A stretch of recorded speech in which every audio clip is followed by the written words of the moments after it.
Hello and welcome to Purple Whale Gaming. I am recording a quick video, well I hope it's going to be quick, of a Sudoku puzzle. And it's one that I found on a channel called Cracking the Cryptic. And the Sudoku is titled 4 times the magic. Now the rules of this puzzle state that every one of these coloured regions contains a magic square. Now if you've never seen magic squares before, let me tell you that they contain the numbers 1 to 9 in such a way so that every row, column and diagonal, the two main diagonals, add up to the number 15. And the reason it's 15 I will explain in the video in a short while. I'm going to confirm a reset of the puzzle, which just sets the timer back to 0. Oh, well it doesn't. Okay, let me refresh the page. A bug landed on my screen. I've got little flies flying around. Okay, I've reset the puzzle. So basically what we have, every one of these coloured regions is a magic square. Now how magic squares work, you will just have to look them up, but suffice to say that the corner squares inside a magic square are even numbers, the ones on the edges are odd numbers, and the centre digit just becomes a 5. So basically that gives us 5 5s in the puzzle, or rather 4 5s in the puzzle straight away. And from this we can deduce that the middle box, when you look at it, this 5 is interacting with those, this 5 interacts with those, that 5 interacts with those, and that 5 interacts with those. So it shows you that the highlighted cells cannot contain another 5. So the 5 has to be in the middle. Now, when you look at the puzzle, we need to put a 5 in this box. Due to the magic square overlapping into this box, neither of those are going to be a 5. And this 5 rules out those 3 from being a 5. So the 5 is somewhere within these. It can't obviously be in this box, because if it was in that cell it would be interacting with that 5, and you can't have 2 5s in a column.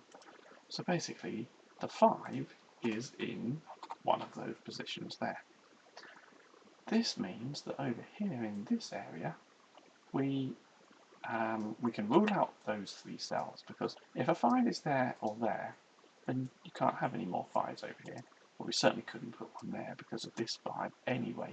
So the 5 in this box number 7, excuse me, must be, it's not there,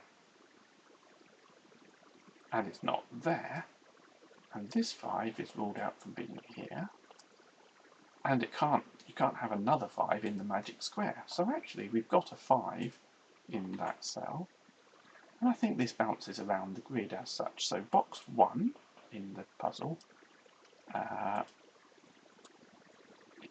5 can't go there, the 5 can't go there because we've ruled them out.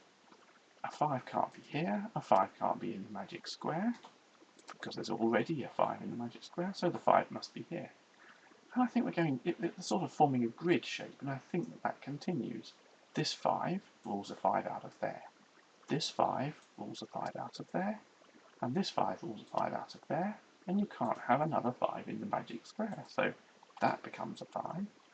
And that 5 takes away the little pencil mark that I put in, which leaves only one place for a 5 in box 9.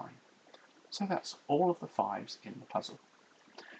Now, the way a magic square works, as I said, you've got the odd numbers form those 4 cells, and the even numbers form those 4 cells. So one of 2, 4, 6, and 8 must be in those 4 cells. Well, 6 cannot be in those 2 because it's in this box already, this box of the Sudoku. It can't be down here because you would have 2 6s in row 9, so the 6 must actually end up here. Now, I said every row and column and the 2 main vertical the two main diagonal lines must add up to 15. And where do I get that number from? Well, I'm going to tell you. In a magic square, the numbers 1 to 9 must exist once only. And when you add up the numbers 1, 2, 3, 4, 5, 6, 7, 8, and 9, you get 45. So if this whole thing adds up to 45, but there are 3 separate lines, or horizontal lines in the grid, in the magic square, and there are 3 separate vertical lines of 3 digits in the grid, 15, 30, 45. 15, 30, 45. And the other thing to note, if this plus this is 11 already, to make that cell, so that the 3 of them add up to 15, that must be a 4. Now, in a magic square, a 4 cannot be next to a 1. Because if I say, for example, put 1 here, well, we've got 4 plus 1 is 5, and we need this row to add up to 15. Well, that would have to be 10, and single Sudoku digits only go from 1 to 9. There's no 10. So how would that be a 1? So basically, if that's not a 1 next to here, but it has to be basically no 1. So a 1 is in one of those two cells. I think that's what we're trying to say. Now, conversely, if we look, I've just looked at something. This 4 that we put in is doing something to this magic square. Don't forget, we still need to put 2, 4, 6, and 8 in the corners, and that 4 is telling us we cannot put a 4 there or there. So one of those two cells is going to be a 4. It's going to be opposite a 6, but I don't think we need to write that in just yet. We have a 6 in this magic square, and therefore we need a 6 in this magic square. Oops, highlighted a few too many cells. Because we've got the 6 already seeing these cells, there can't be another 6 this side. So one of those two becomes a 6. And conversely, the 4, when you look at these 4s, there must be a 6 this side. So let's write in the little 6's. And because there's a 6 here, and we know that one of these diagonals is going to add to 15 with a 6, a 5, and a 4, one of those two becomes a 4. The 6's here are looking at this magic square. So as soon as you have a 6 there and there, those two corners can't be a 6 anymore. And this 6 is already also looking at that cell. So none of those 3 corners of this blue magic square can be a 6, which means that square must contain a 6. And what else are we seeing? Ah, right, I can see something. We've got a 6 in row 9. We've got a 6 in row 7. So where does the 6 go in row 8? Well, it's not in those 3 cells because of that 6. It's not in those 3 cells because of that 6. It certainly isn't in that cell due to that 6. And so it leaves 2 cells, but we've already noted that in this magic square the 6 is on the right hand side. So that can not be a 6 either, which means the 6 must go exactly in one place. The 6, the 6, and the 6. Okay, this 6 sees this bottom section of this magic square. And because there's a 6 there, that little pencil marked 6 can be ruled out. We can put a 6 there. That 6, oh, obviously that 6 and that 6 are both seeing that, they have to add up to 15 on the diagonal, so that must be a 4. There's no 4 there. This must be a 4.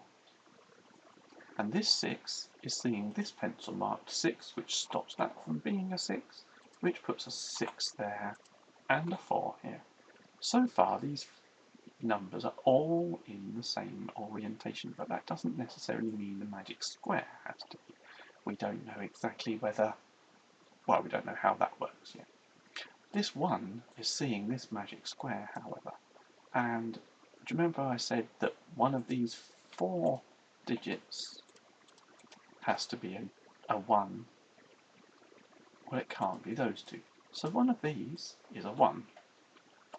Now, the reason I'm going to put these not as the small corner pencil marks, but as the centre pencil marks. When you have a 1 and a 5 together on a magic square, that makes 6. You need a 9 with it. Don't forget you've got to add up to 15. Basically, if you ignore the 5 in the centre, whatever you put one side, you have to add it to make it up to 10 with the value of the cell the opposite side. 6 plus 4 is 10. Obviously, with the 5, that makes 15. So 1 plus 9 is 10. We do not know which way round this 1 and 9 goes, but basically they are preventing a 1 or a 9 from appearing here. And you might say, well, why is that useful? It's because of the geometry of the grid.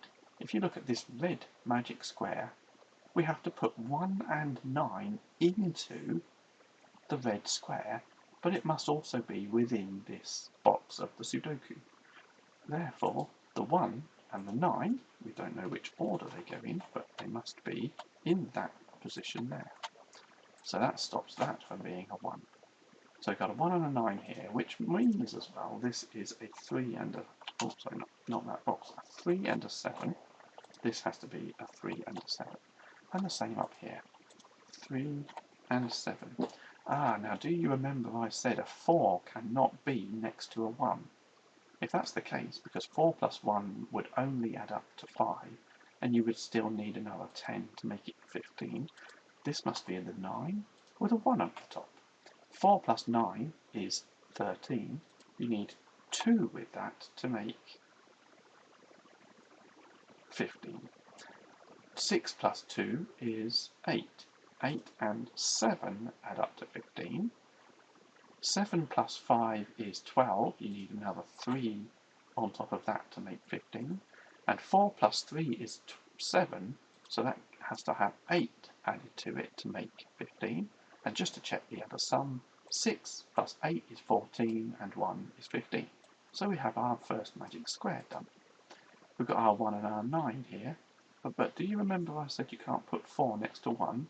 Well, this seems to be a 9 there, a 1 there, and when you add it up, 9 plus 4 is 13, you need 2, so it's exactly the same orientation as that cell up there, as that magic square up there.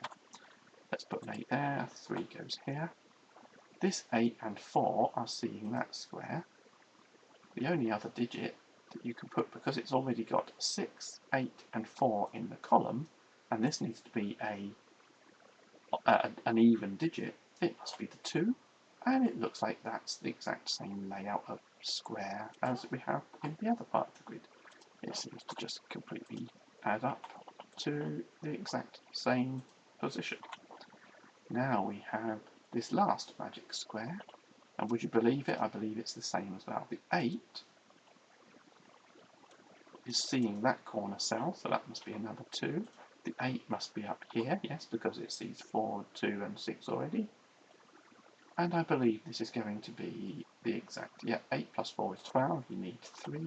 6 plus 2 is 8, you need 7 to make 15. 8 plus 6 is 14, you need the other one, and you need to put a 9 here. Okay, well I think we've done all 4 magic squares. Okay, we can see the digits we've got here. We haven't used 1 and 9 yet, so the 1 and the 9 appear there, but we do not know which way round, which must mean a 3 and a 7 appear there, because that's the only ones that are left. Okay, what else can we see? We need a 6 in box 4. We already see one 6 up there, another 6 down here, so that makes that one 6. This also still needs a 1 and an 8. Well, the 1 is already there, so you can't have another 1 here, so that becomes the 8, that becomes a 1. And that tells us the order of the 1 and the 9 there. Well, I do apologise if you hear a squeaky chair. I've got, well, just moving about slightly and it squeaks everywhere. Well, what values do we need in these two cells? We need a 3 and a 7. Yes, but the 7 cannot be here, so that must be the 3, and that there's a 3 already here, so that must be the 7. Ah, and that tells us the position of these two, 3 and 7. Okay, what is next then? Let's have a think. 1, 1, 1, 5, 5, 5, a 3, a 3. Ah, so a 3 must appear up here. There's already a 3 and a 3, so this would be, you can't put another 3 in one of those 3 spots. So the 3 must be here or here, and it can't be in the top corner. It must be 3 there. Yeah, that seems to work out fine. Does that bounce around the grid a little bit? It does. That 3 stops you putting a 3 here or here. There's a 3 up there, operating on that cell. We can only have that one place for a 3. And then in this box we still need a 3 as well. It can't be there because of that 3. It can't be there because of that 3. The 3 must be in the top cell of that column. We need a 4, that must be there. Oh, 4. And this cell has to be... This is where, if you're good at scanning, you'd be quite quick. That's an 8. That means we need to put an 8 in this box. Box 9 needs an 8. It can't be here. And that 8 rules it out from being there. So here's an 8. We need a 1, and it can't be at the very bottom because it would be seeing another 1. So there's 1. And this cell, I think, has to be 7. Yes. And that gives us a 7 in this position here. 7 at the bottom, 7 sees these two. So all of those were out. That was the last space. A 1, a 1. This cell at the bottom needs to be a 1. Okay, these two are a 2 and 9. And there's already a 9. So that tells us the positions. We've got a few columns here with just one cell missing. It's a little bit hard to see with the colours, but that looks like it should be a 9. This cell looks like it should be a 4. If you're not very quick, you just have to go through them. 1, 2, 3. Oh yeah, it's a 4. Similar here, we need a 2, which we can't tell yet. Now let's put those as big marks. 2 and... Oh, I can't see. A 7. 2 and a 7. And there's already a 7. So okay, 2 and 7. Over here, what do we need? Quite a few numbers still. Let's try and get these 3. We must be able to get these 3. We need a 4, which is going to be in one of those two cells. That's not exactly helping just yet. Put it in. We need a 2. Ah, that can be in this. That's got to be in the centre because there's a 2 seeing this cell, a 2 seeing that cell. So there's our 4, and this cell here needs to be a 9. Can we do much with these yet? Oh yes, we can. Look, 8 cannot be here or here, and it cannot be there or there. So the 8 must be up the top. And I put a 2 in. 8 here. This other cell in this row needs to be a 6. And in this column, what do we need? We need a 9. Oh, here's a cell that's got... Look, we just look up and down the list. It needs to be a 2. This one needs to be a 4. And what do we need? We need 1, 2, 3. We need a 4, which can only go in one place. 4, 5, 6, 7. So we need an 8, 9. This cell needs we need a 2 here. And to finish, I think this is going to finish at a 6. Let's press the check button. It says it looks good to me. You can't see that. Trust me, it says looks good to me. Okay, so it's solved. But I've just seen something interesting. We've got 4 magic squares, and they're all in the same position, the same orientation. They look identical. And if you notice in the centre of the grid, there's also a 5th one, which is really interesting. So there are 5 magic squares in the grid. Very nice. Anyway, that was a puzzle called 4 times the magic. I had to think about that there. 4 times the magic. What I'll do is I'll put a link to the puzzle at the bottom of the grid, in the description of the video, so that you can have a look at it and have a go yourself if you so desire. Okay, thank you for that. I will catch you on the next video. Bye.